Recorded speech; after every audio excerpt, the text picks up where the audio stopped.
Hello guys. This is the Orange Hokage here and today we are doing What If Naruto Went Back in Time with Sakura Part 14. Make sure you check the description for the original creator's story and now let's get right into the story. How can the son of our greatest nemesis be so honorable and merciful? Kurotsuchi thought as she walked down the streets of Iwas, lost in thought. I wonder what Namikaze was really like off the battlefield? It seems that the Kurosenko wasn't a monster as the history books teaches us. If he was, then Uzumaki-san wouldn't have been as he is. As Kurotsuchi was walking about lost in thought, she didn't realize that someone was right in front of her until she bumped into the person and fell on her butt. Looking up, she saw that she had bumped into Roshi, which was a surprising thing. Roshi and Han don't come into Iwa unless summoned or to give reports. Keep alert of your surroundings, young Kurotsuchi. It will save your life in the future, Roshi said as he pulled the girl to her feet before turning around and walking towards the council building. Wait, Roshi Gigi. Can I ask you something? Roshi raised an eyebrow but nodded for the girl to continue. Do you know what Namikaze Minato was truly like? And don't give me the crap that history teaches us. Roshi's eyes seemed to pierce through the girl before softening as the red-haired man said with a grin, why the sudden interest? Or is this about trying to understand young Uzumaki? Does the princess of Iwa have a crush? I am sure your grandfather will be pleased to learn of it. Kurotsuchi's face adopted an impressive shade of red as the girl spluttered out, it's nothing like that. I was just wondering how the son of the blasted Namikaze is so different than expected. How can he be so kind and honorable, when his father brutally massacred everyone in sight, even those who were retreating? Roshi looked surprised but nodded to himself before saying, Namikaze was one man I respected, just like I now respect his son. You know that I don't respect many people, especially enemies, but Namikaze was different. History teaches you that Namikaze massacred the retreating and injured soldiers as well. That's propaganda. Namikaze didn't harm those who were incapacitated or retreating. The only reason we had such high casualties was because of our commander's arrogance. The commander ordered us to fight to the last breath, and that's what many did. Understand so far? Kurotsuchi nodded, causing Roshi to continue. Everyone expected him to tire from the onslaught. Unfortunately the Hiershin didn't affect the physical stamina, being a teleportation technique. Namikaze had great mental fortitude to be able to do what he did. After taking down the platoon, Namikaze offered the injured a chance to flee. Many would have taken it, if the foolish Takamura didn't order that any who retreated would be marked Nukemen. You should know that until now, Takamura didn't take the field himself. So that's why. Kurotsuchi stared but Roshi glared the girl into silence. The injured nin rose to fight against Namikaze, knowing full well that they were ants trying to bring down a mountain. While Namikaze pleaded them to lay down their arms, none did as to them it was better to be martyrs than Nukemen. While his men fought, Takamura fled back to Iwa. As Takamura's father was on the council, he got off with a minor slap on the wrist while Namikaze was regarded a demon with no remorse. Kurotsuchi looked shocked at the revelation but before she could speak, Roshi said, Uzumaki is very much like his father. Merciful, honorable and lethal, maybe more so than this father. In fact, I know that is more lethal than his father. Namikaze only had Hiershin, Rasengan and his own Shuriken-jutsu. Uzumaki on the other hand has access to Senjutsu, the Kubai, those see all list ninjutsu, impressive Taijutsu and finally battle Fuinjutsu. To put it lightly, Uzumaki only played with us. If he was serious, I really don't want to know how dangerous he would be. Don't forget his political power from his being a daimyo. I am glad that Kitsuchi didn't make the mistake Takamura did. I don't think there would have been anybody left of us. Now run along, Kurotsuchi. I have a council meeting to attend to. Kurotsuchi nodded before Roshi said with a chuckle, but before I leave, do I need to ask Hanoki to arrange a marriage contract for you and Uzumaki? Kurotsuchi growled as her face resembled a tomato, I don't like him like that, damn it. Roshi just chuckled as he nodded before vanishing in a puff of smoke. "My-sama. I have interesting news for you," Ao said as he rushed into the command building in the small town they recently liberated from the hands of Yagura's men. Mai was a beautiful young lady of barely 28, though she seemed younger. She had long auburn hair tied in a top knot. She was wearing a cerulean blue battle kimono with that seemed to highlight her fierce green eyes. With a frown Mai asked, "What is it, Ao? I still have to go through all these reports." Ao cringed at the massive heap of paperwork lying on Mai's desk before saying, "There is a new Yuzu daimyo. Rumors state that he is only 13 years old but is ranked at the same level as the Yondaime Hokage. There are also reports of him defeating both Iwa Jinchuriki without even trying along with a contingent of elites. There are whispers that he is the Kyuubi Jinchuriki as well. A fully realized Kyuubi Jinchuriki at that." Mai looked shocked as Ao brought out a newly printed Iwa bingo book along with an older Kumo bingo book. Taking both books, Mai opened the Kumo book to the relevant page and quickly read through it. With an incredulous look she placed the book on her table before opening the Iwa book. Name, Uzumaki Naruto. Title, Bijū Senin, Yuzu Daimyo. Gender, male. Age, 12+. Father, Namikaze Minato. Mother, Uzumaki Kushina. Rank, Junin, Senin. Taijutsu, High S. Ninjutsu, Beyond High S. Genjutsu, High A to Low S. Fuinjutsu, Beyond Uzumaki Standard High S. Bukijutsu, NA. Chakra, High Bijū without tapping into Kyuubi's chakra. Affinity, All. Threat ranking, Beyond High S.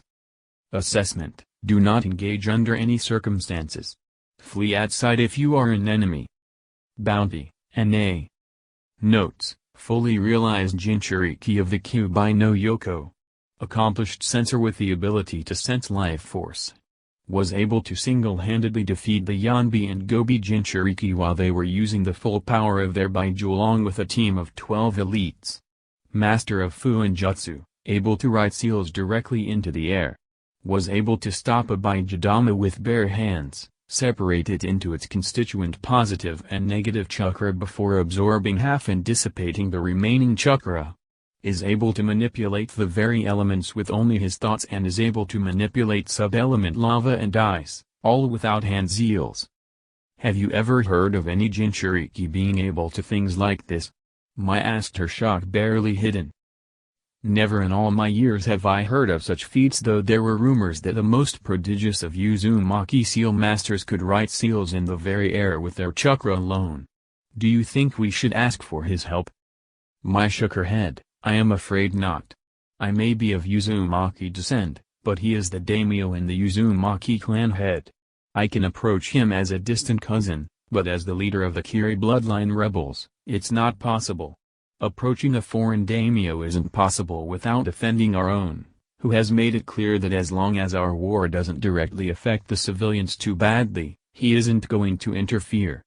Besides, we will not be asking for Uzumaki-sama to send an army, we would be asking for him to participate. That's a faux pas of the highest order. Insulting him may just cause him to support Yagura instead. No, we have to win on our own. At most I can ask him for supplies and support in the daimyo summits. Ao nodded when a chuckle filled the room. Hearing the chuckle, Ao and Mai tensed up but relaxed when Zabuza walked out of the shadows covering the right side of the room. The first thing Mai noted was that Zabuza didn't carry Kubiki Ribacho on him. His Kiri Hitai 8 was gone. Instead a Hitai 8 with 3 swirls engraved on it adorned his head. Finally, he was carrying a large sealing scroll on his back. What village are you affiliated with, Zabuza? I don't remember that symbol. Moreover, how did you get your crimes pardoned? Mai asked as Ao said, and why are you here? Zabuza smirked and said, my new daimyo sent me here. He was most displeased with Yagura's methods, so he decided to offer you some help. But you will need to go and ask him for it.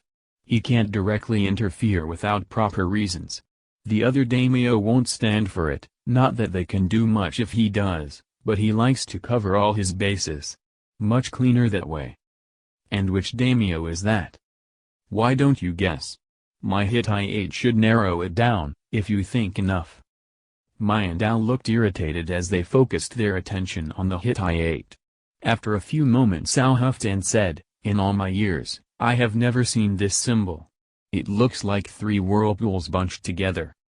Mai's eyes widened in realization as she whispered out, Uzumaki. Ao heard her whispered exclamation and turned a confused eye on his leader. What does Uzumaki have to do with this? Am I right? Mai asked with excitement, causing Zabuza's smirk to grow in size as he nodded. Mai yelled out, yes. Yes. Yes. Things are really looking up now. Mai-sama, what are you talking about? Mai ignored Ao and asked, what was published in Iwa and Kumo's bingo books, how accurate were they? Zabuza raised an eyebrow as he caught the 2 books Mai threw to him and quickly studied the relevant entries.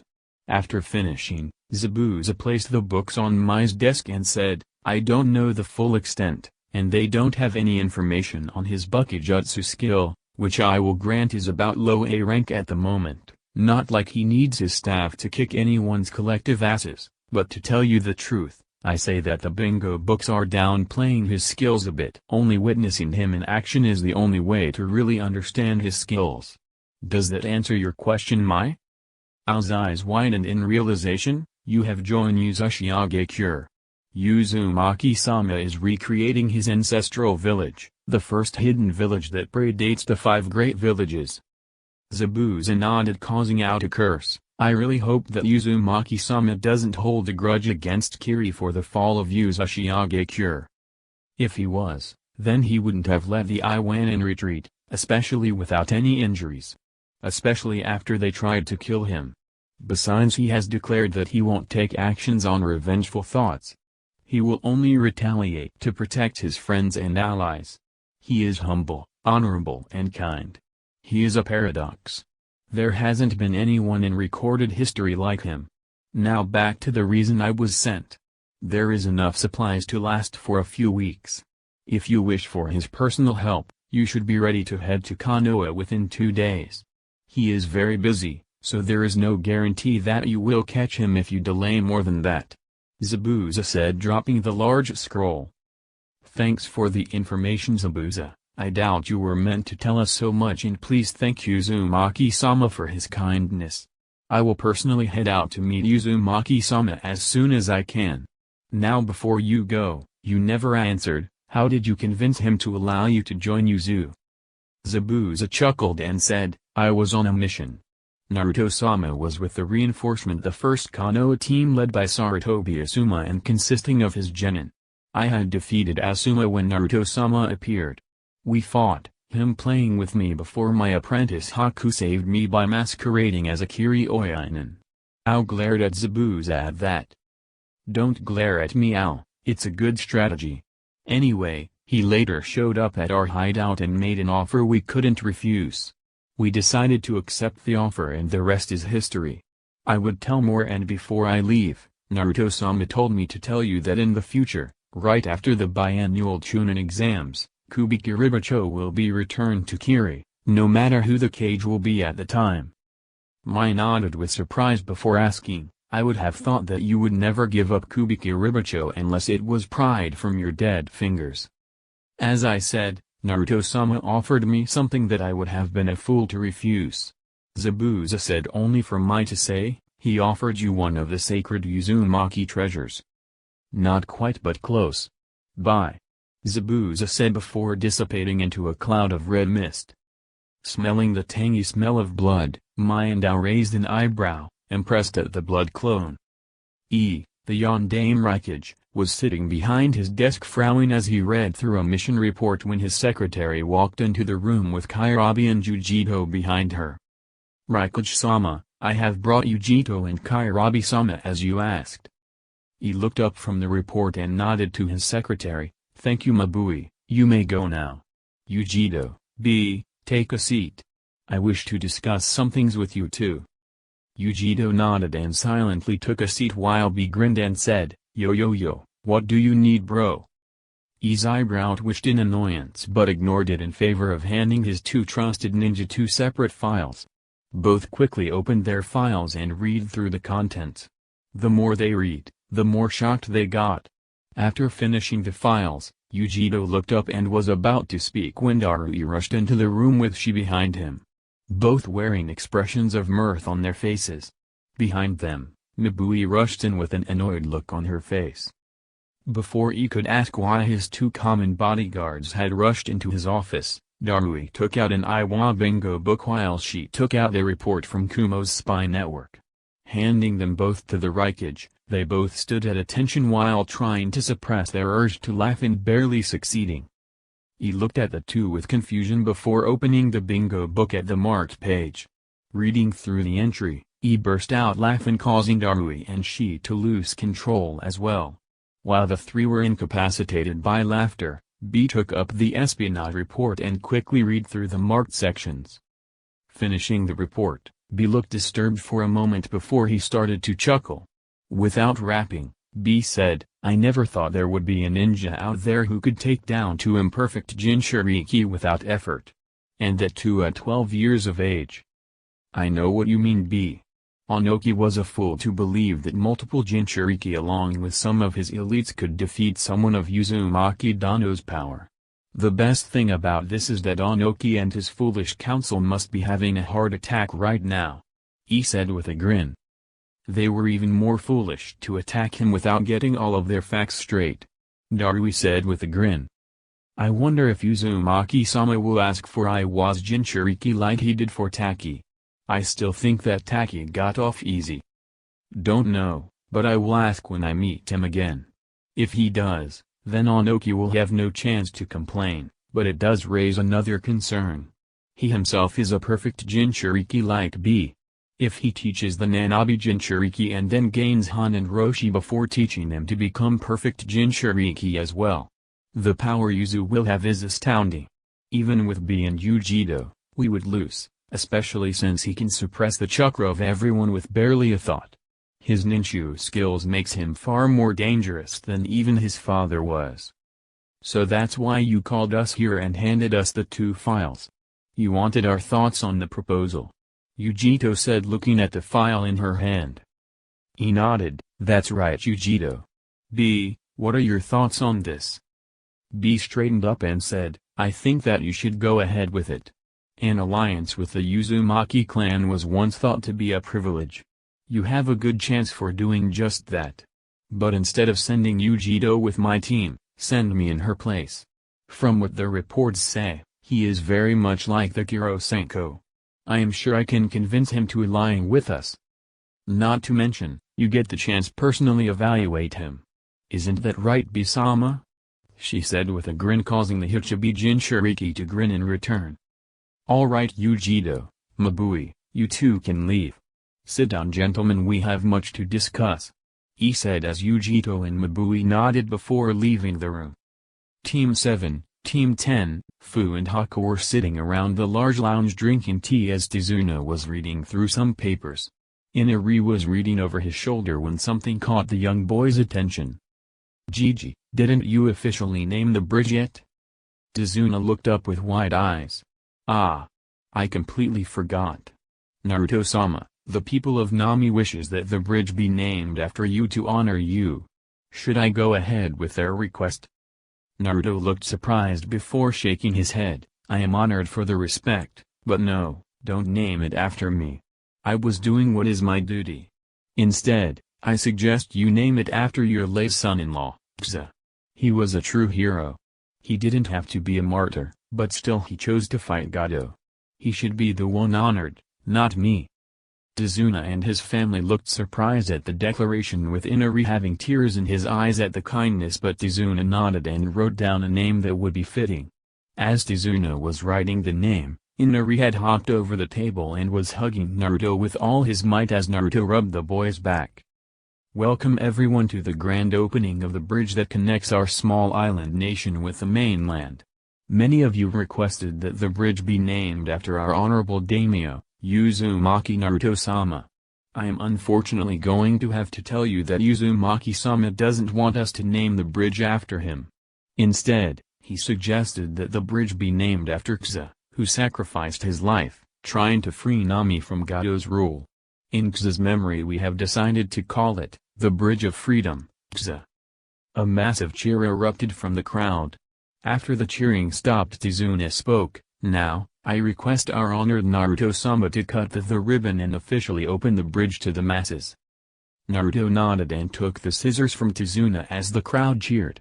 Walking over to the ribbon, he motioned for Inari to come forward.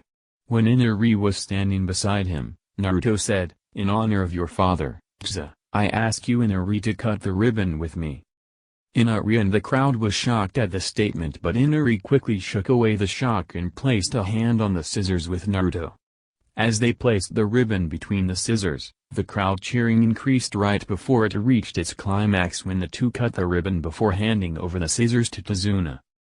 "People of Nami, I hereby declare the Bridge of Freedom, Kza, to be open to the general public.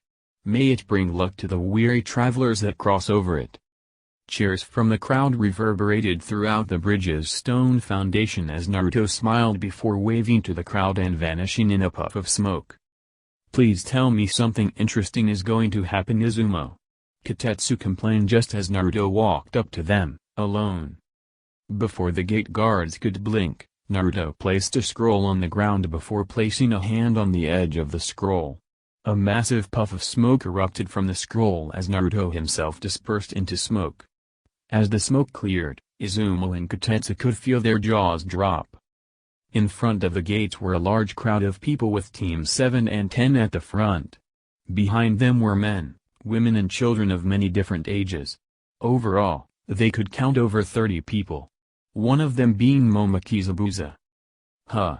What's going on, Naruto-sama?"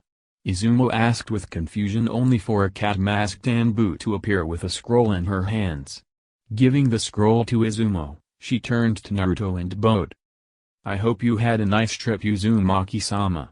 If you would, please allow me to escort your group to the Uzumaki clan compound. Hokage-sama requests that you report to him. Teams 7 and 10 follow Uzumaki-sama." Everyone nodded, only for Sakura to interrupt. "Be that as it may, Nico, I have a patient who needs to be hospitalized immediately. Please inform Hokage-sama that I will arrive after that is done. Ongoka-san, please follow me. Demon-san, please get situated with your children. I will come by and show you to your wife's room later." The Kanjikis nodded as Ongoka came to stand beside Sakura and placed a hand on the shoulder of the pink-haired medic. Right before Sakura could shunshin away, Naruto called out, "Admit her into the ward reserved for the Uzumaki, Sakura. I will come by later to get the prognosis." Sakura nodded to Naruto before she and her patient vanished in a swirl of water. "Nico, all of them already have the admittance seal on them. Just get them situated. Moka Obasama can easily unseal the buildings for everyone," Naruto said, pointing to the 53-looking woman with red and silver hair. "Obasama, as the clan elder, please take charge of everyone in my absence." "Don't worry, Naruto-sama, I will be happy to help. It's been so long since I have been in Konoha. Last time was when I was visiting Mito Nizan after the birth of her granddaughter. She showed me everything about the compound then." Moka said it a smile. Naruto nodded before he turned to the ninja and said, "Haku, Fu, and Zabuza, follow me. The quicker I get you three recognized as Yuzu ninja, the better. Don't need the likes of Danzo going after you." The three nodded as they walked forward and stood behind Naruto. Naruto turned to the Konoha shinobi beside him and nodded as he grabbed hold of Fu and Haku's shoulders while Zabuza placed a hand on Naruto's shoulder before the four vanished in a swirl of wind. Beside them Kakashi and Sasuke vanished in a swirl of flames. Team 10 on the other hand vanished in a swirl of leaves. With all the ninja gone, Nico turned to the gathered civilians and said, "Please follow me. I will lead you to the Uzumaki clan compound. While we head that way, I will inform you of the important landmarks of Konoha so that you may navigate through our beautiful home without getting lost, so please pay attention." As Naruto and his companions appeared in the Hokage office, Naruto had to duck as a wave of blunt kunai flew towards him from one shadow. Turning around, Naruto raised a palm towards the shadow before making a pulling gesture. With a scream of surprise, Konohamaru flew out of the shadows while the Konoha shinobi chuckled. Konohamaru was floating in midair right in front of Naruto with a sheepish expression on his face. "Ah. Yo boss, you're back." Naruto sighed as he asked, "What have I told you about trying to assassinate Gigi?" "I wasn't. The kunai were blunted for a reason. I just wanted to check how alert he was. Gigi's getting old after all. He should hand over the hat by now." Hiruzen sighed and said, "I am not going to hand the hat over to you, Konohamaru. You don't have the skills nor the experience yet." "What do you mean, Gigi? I never asked you to hand over the hat to me. Boss is more than ready to take the hat. I will just take it from him," Konohamaru said with a grin, causing everyone to shake their heads at the boy. Dropping Konohamaru, Naruto said, "Head to the compound, Konohamaru. I have recently induced some new clan retainers and found 13 Uzumaki. One of them personally knew Mito-sama and had witnessed the birth of Senjutsu herself. I am sure she can tell you some stories about the Shodai and Orange Hokage, not to mention Gigi as well." Hiruzen paled in realization of who Naruto was speaking of. He just hoped that he wouldn't have to meet her. Not after the embarrassment he had to suffer for his crush on the lady. "Really? Then see you later, boss," Konohamaru said and was about to rush out when Naruto said, "You can start teaching the basics of ninjutsu to those who are interested and make sure not to use you-know-what in front of the women and girls. I don't think I have to warn you of the consequences again." Konohamaru grinned and nodded before vanishing in a swirl of leaves, surprising Naruto.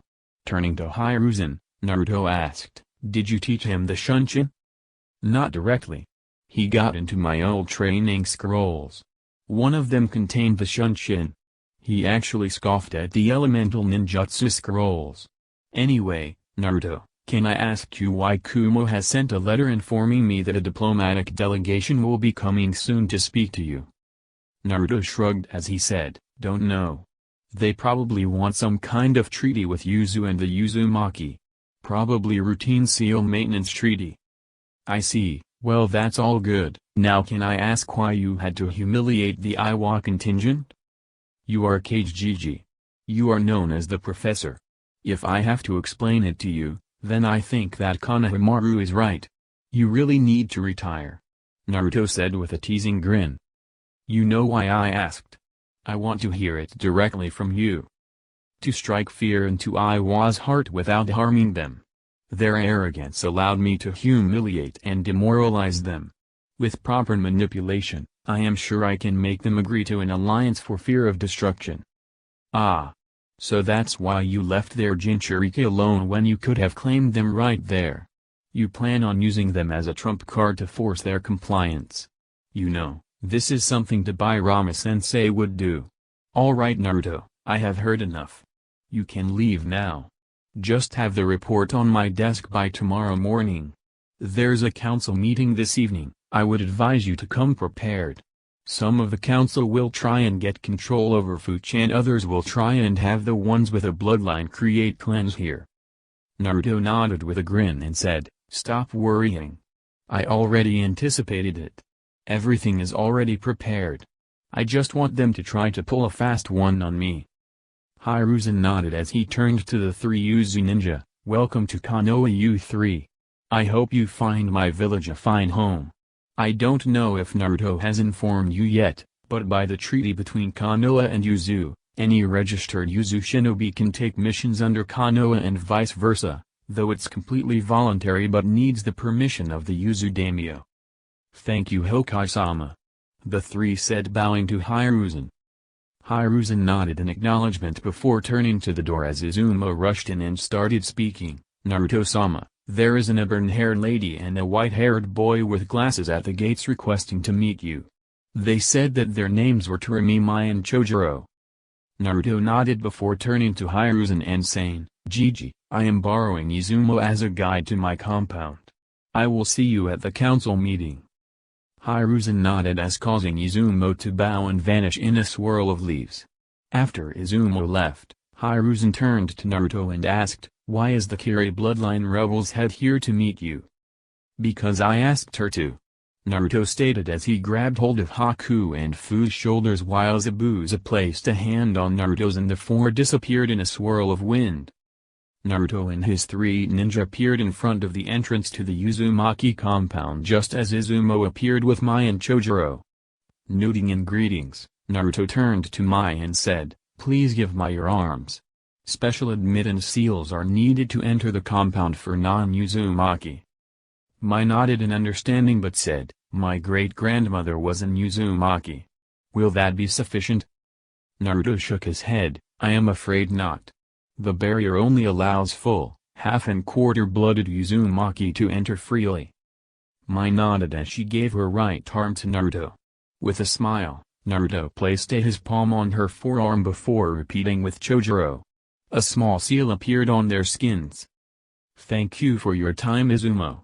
I can take it from here." Izumo bowed and left at the implied dismissal. Turning to Mai, Naruto said, "Follow me. Now Naruto-san, is your great-grandmother still alive?"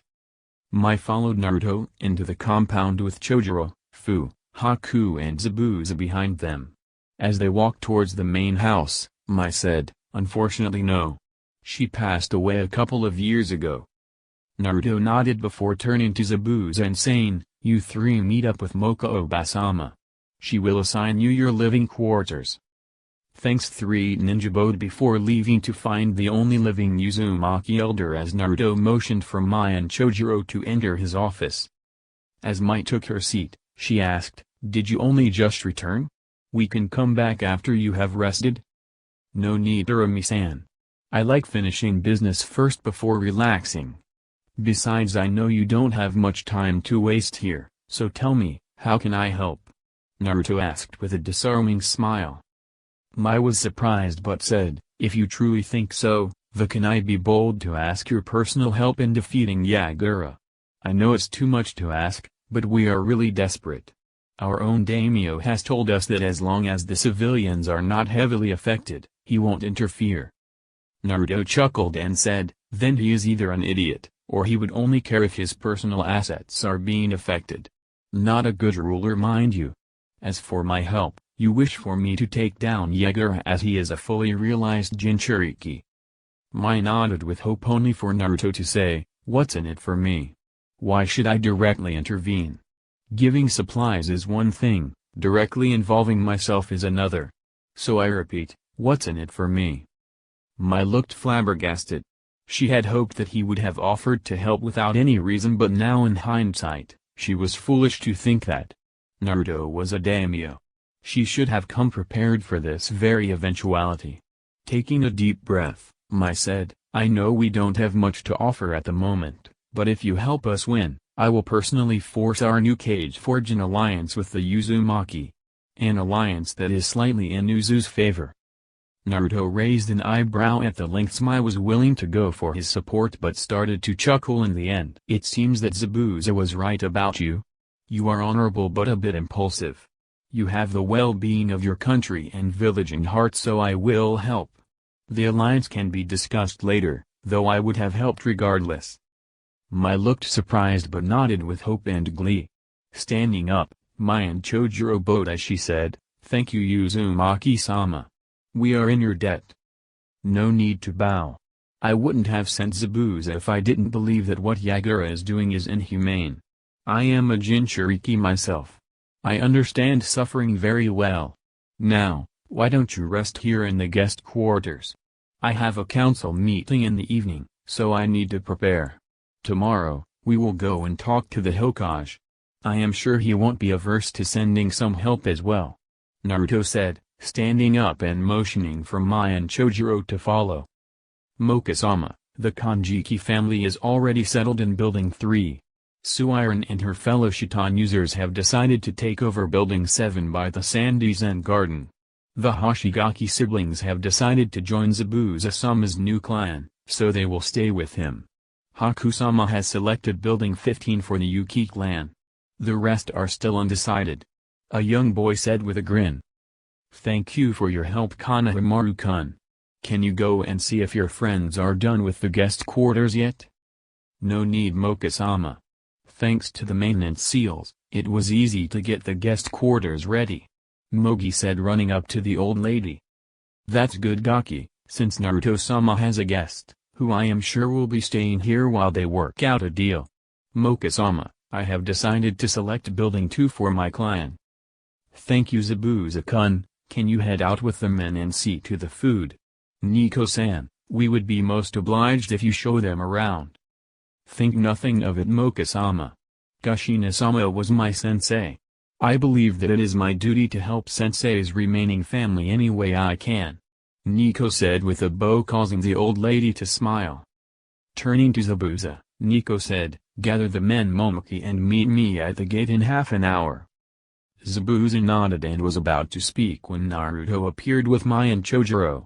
No need to worry about lunch. I have already taken care of it.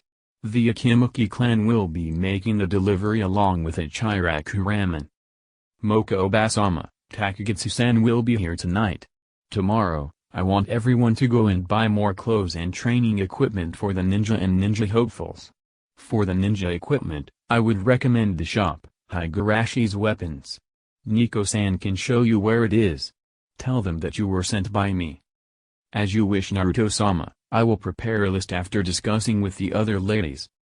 That's fine, Obasama, and Mogi, can you please show my san and Chojuro-san to the guest quarters? Hi, Naruto-ni-sama. Please follow me to the guest rooms. Mai and Chojuro smiled as Mogi took their hands and pulled them towards the guest quarters. Konohamaru, can you handle looking after the kids? Sure thing, boss. What do you need, as long as it's not a babysitting job? I am not a genin, hire them to be babysitters. Konohamaru said with a cheeky grin. Nothing like that, Konohamaru. I want you to take the kids with you along with Fu, Haku and Suiran to get some games for the little ones. Here, take this scroll and note down all the costs. I will hand it over to Takagitsu-san for payment. Be responsible, Konohamaru, they are new here. Be the gracious guide and show them around. If you do well, I will teach you a new technique. I will take care of everything, boss. Udan, get Mogi and meet me at the front gates. Haku-nezen, Fu-nezen, can you please get Suiran-chan while I gather the kids? I will meet you three at the front gates. Konohamaru said before rushing off, leaving behind a pair of amused kunoichi. Haku turned to Naruto and said, he is very energetic, isn't he? Naruto chuckled as he said, that he is. Haku, make sure not to shy away from buying anything that catches your attention. Spread the word. Make sure everyone knows. All of you are represents the Uzumaki. There is a level of appearances and decorum all of you need to follow. Especially since each of your clans are being raised to noble status. Haku and Fu nodded when Uzumaki Toka walked towards them with Hiuga Hayashi following her along with Neji. Naruto-sama, Hiuga-sama is here to meet you. Thank you, Toka. Can you please send some tea for us? There should be some stored in my kitchen. Bring it to the koi pond garden. Toka bowed and left to do as asked. Turning to Hayashi, Naruto said, please follow me. We should get out of the way of everyone as they settle in. I believe that is a wise decision, Naruto-sama. Please lead the way. Hayashi said with a smile. Naruto nodded as he walked towards the back of the main house with Hayashi and Neji following him. As the Naruto and Hayashi sat down on the stone bench in front of the koi pond, Neji walked back a few steps before sitting on another bench just outside the hearing range. Hayashi turned to Naruto and said, I must say, Naruto-sama, that I was surprised but pleased to know how you humiliated Iwa for their transgressions against you. It brings joy to my heart that I can call such a powerful yet kind man my comrade. And I am even more pleased to know that you have found some Uzumaki survivors. I know that Kushina Haim and Minato-sama would have been proud of your accomplishments. Thank you for your kind words, Hayashi-san, but can we get to the true reason why you are here? I doubt it's because you wished to reminiscent about late friends and comrades. Ah. Straight to the point. I can understand. You must be tired, so let me not waste your time. I request that you allow Neji to rejoin your ninju classes while contemplate adding Hanabi to them. Besides that, Neji has something to tell you. Hayashi said, calling Neji over. Naruto narrowed his eyes as Neji bowed to him. Please forgive me for my previous insolence, Naruto-sama. I didn't mean to offend. I let my arrogance blind me to the truth. Please allow me to rejoin your classes. Naruto nodded in acceptance. Apology accepted only because I sensed that you were sincere. Hayashi-san, I will accept Neji back into the classes. As for Hanabi, I need to test her to see what level she is at before I introduce her Nenshu. Send her with Hinata and Neji at dawn. Thank you for granting my request, Naruto-sama. I will make sure to inform Hanabi and Hinata personally. Neji, you may go. I have something personal to speak with Naruto-sama, if he will oblige. Neji bowed and left just as Toka walked into the garden carrying a tea tray. Placing the tray on a small foldable table, Toka bowed before retreating as Naruto muttered a quiet thanks. What is it you wish to discuss with me, Hayashi-san? Naruto said with an imperious expression, causing Hayashi to gulp in fear of offending. I don't know if you have realized, Naruto-sama, but my elder daughter has admired you for some time now. Your presence and active encouragement seems to have a positive impact on her growth. I was wondering if you would consider taking her as one of your wives? Naruto stared at Hayashi with an unreadable expression as he sipped on his cup of tea. After finishing the cup, Naruto gently placed the now empty cup on the tray before speaking. Hinata is a sweet and gentle girl. I like her a lot, especially her determination to prove every misconception about he wrong. She has an fire that is heartwarming, but I can't make this decision on my own. Unless Hinata wants it of her own free will, I will never accept her as a wife. If I find that she was being pressured into accepting, that won't sit well with me. Another thing, don't inform her of this talk. I will subtly probe her during the next few meetings. If I find her reactions agreeable, then we will see about the discussions on the issue. Hayashi nodded before he asked, if I may be bold, may I offer some of my clansmen to help acquire supplies for your new clan members and retainers? It will take a burden of their shoulders while they settle down here. I have much manpower, especially with the Chunin exams coming up. Naruto nodded before saying, I would be happy to accept the help for rations only. I am sure that we can come to an agreement on the cost. Then I will have my clansmen start bringing over the supplies in the afternoon. How many people are now staying here? Around 30. Give or take a few. Hayashi nodded as he said, then I will have it here by late afternoon at the latest. If you would please excuse me. It seems that I have a few men to rally. Naruto nodded dismissively, causing Hayashi to bow and leave for the main gates. Naruto stood up and walked towards where he sensed Daemon with the rest of the men. Daemon, follow me. All of you don't need to worry about this month's rations.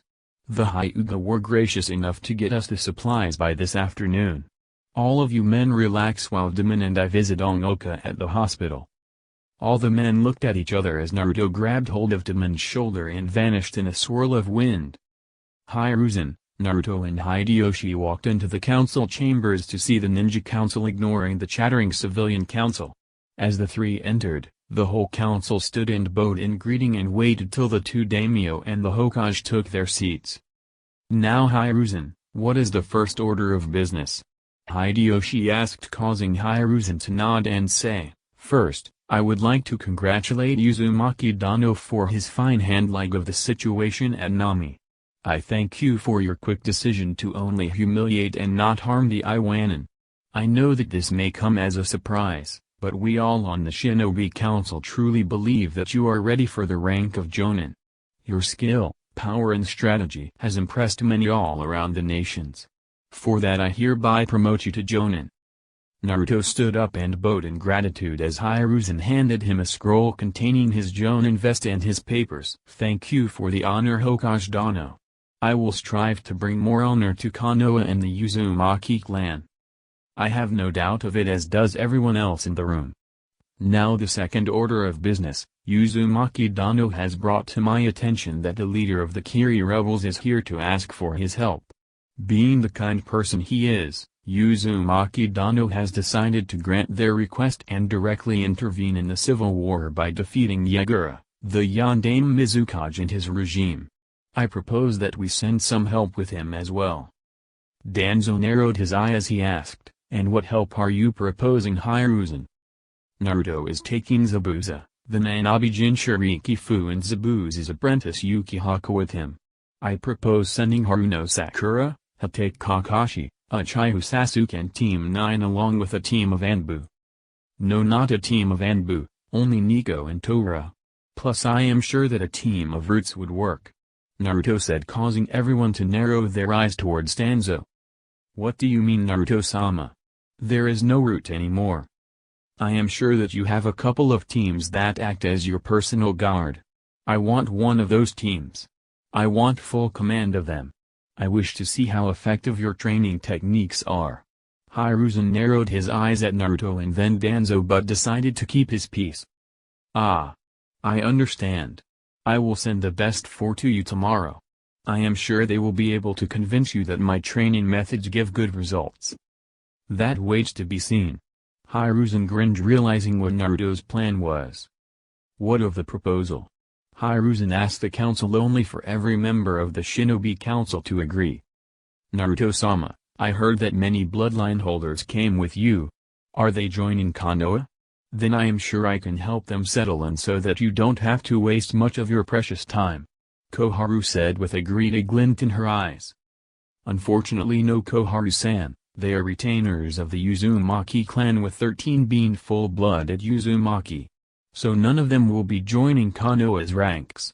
Though as per the alliance treaty, my ninja will be taking mission from Konoha when they want, of course with my permission. Though, until the Uzushiogakure Academy is rebuilt, they will be training here like it was common during the early days of Konoha. I see, Naruto-sama. Koharu said with a dejected tone right before Shikaku asked, if you don't mind, Naruto-sama, can we hear first-hand details of your fight with Iwa? I heard the most fanciful tale of you deconstructing a Bijūdama and absorbing it. Naruto nodded as he explained the situation and his actions to everyone, even his thoughts of how he could have done better in some places. After finishing, Naruto nodded to Shibi and said, I can feel your curiosity, Shibi-san, why don't you just ask? Shibi nodded and asked, what I was wondering is how you deconstructed the Bijūdama. It's quite easy if you understand the concept behind the creation of a Bijūdama. To put it simply, the Bijūdama is an unbalanced mixture of yin and yang chakra that makes it highly unstable and explosive. I used my understanding of Senjutsu to detect the slight variance in the mixture and added Senjutsu chakra to stabilize and then separate the yin and yang components. After that, I flooded the separated components with natural energy. The interesting thing about natural energy is that it converts excess chakra into itself. That's why learning Senjutsu is so difficult. Wrong balancing tends to change the chakra in the body into natural energy, which leads to petrification. The same happened to the constituent yin and yang components. They were completely transformed into natural energy which I could easily absorb or dissipate at leisure. Does that answer your question? Everyone stared at Naruto with odd expressions. From his explanation, they realized just how dangerous a Sennin could be. With their skills in manipulating natural energy, every jutsu was useless against them. Hiruzen shook his head in exasperation before asking, no need for such a detailed explanation, Naruto-kun. You just gave the idea to many people. I really don't think it is wise to reveal your trump cards like that. What do you mean, Gigi? No one but Gamamaru-sensei can even hope to use it at the moment. Not even Jiraiya, Fukasaku or Shima. Naruto said with a chuckle. Hiruzen nodded with relief before he asked, I read that you used Ketsueki Bunshin. How well does it work? And what of the Battle Fuin Jutsu? The Bunshin is incomplete. It isn't fully self-aware as I wanted it to be. It is just a glorified Kage Bunshin, just more durable. As for Battle Fuin Jutsu, I still have a long way to go. Hiruzen nodded in understanding. Naruto-sama, what are you going to do in retaliation against the unprovoked attack on your person by Iwa? Danzo asked, causing Naruto to grin and say, now that would be telling, especially since it doesn't directly involve Konoha. Unless you want to go to war with Iwa. What do you mean? You can take away Iwa's Jinchuriki for the transgression. Danzo asked only for Naruto to refute, and that will only stand if I activate the clause as a daimyo. Since I am not the daimyo of Hi-no-Kuni, I will be claiming the Jinchuriki for Yuzu. So as I said, the situation doesn't directly affect Konoha. Danzo frowned but nodded in agreement with Naruto's statement. Before anyone else could interrupt, Hideyoshi said, Naruto-kun, the Iwa daimyo has called for the annual daimyo meeting to be held at Iwa a month after the Chunin exams. Please make sure to keep your schedule free during that time. Now council dismissed. I have something personal to speak with Naruto-kun and Hiruzen. After the council chambers emptied, Hideyoshi and Hiruzen turned to Naruto and asked, why do you want former root under you, Naruto? What do you mean former? They are still active against your orders. Danzo is just hiding it very well. You won't be able to prove anything unless you were a censor of my caliber. Let me handle Danzo. I will make sure that Danzo loses control of his private army. Naruto said with a grin. You are playing a very dangerous game, Naruto-kun. Men like Danzo aren't to be underestimated. Hideyoshi said with Hiruzen nodding in agreement. Don't worry so much. If required, I will personally trim the corrupt roots so that the tree will remain healthy. Then we shall trust you with the job. Just be careful and don't take unnecessary risks. Naruto nodded before he bid the two old men good night and disappeared in a swirl of wind. So that's it for today, guys. If you like the story and want more, so please subscribe and turn on the bell icon. Until then, take care and goodbye.